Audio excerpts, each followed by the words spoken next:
નમસ્કાર મિત્રો, Rupani agro seeds વતી હું ઘનશ્યામ ઢોલરિયા. આજે આપણે વાત કરવાની છે કપાસની અંદર એવી બે પ્રોડક્ટની જેનું આપણે જબરદસ્ત પરિણામ મળેલ છે. એક છે લસ્ટર.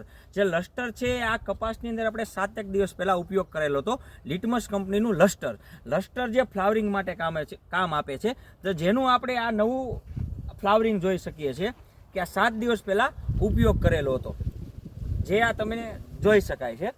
અને બીજી પ્રોડક્ટ છે હાઈપર જે છે એ તમામ પ્રકારની ચૂસ્યા જીવાતનું નિયંત્રણ કરે છે. એની અંદર લીલી મછલી હોય, સફેદ મચ્છી હોય, ગળો હોય, મોલો મચ્છી કે કોઈ પણ પ્રકારની જીવાત હોય, તમામ પ્રકારનું એ નિયંત્રણ કરે છે, જેનું આપણે સારું પરિણામ જોવા મળશે. કપા એકદમ આજે ક્લીન થઈ ગયેલો છે અને એકદમ નવી ફૂટ લીધેલી છે અને ફ્લાવરિંગ પણ એકદમ જબરજસ્ત છે. તો ખેડૂતોને એક એવો અનુરોધ છે કે આ જે નવી બે પ્રોડક્ટ છે એનો આપણે ઉપયોગ કરીએ તો સારા પરિણામ મળે. જે હાલ વરસાદના કારણે જે ફ્લાવરિંગ ખરી ગયા હતા એ પાછા લાગી ગયેલા છે અને કોઈ પણ પ્રકારની જીવાતનો આમાં ઉપદ્રવ હાલ જણાતો નથી. નમસ્કાર.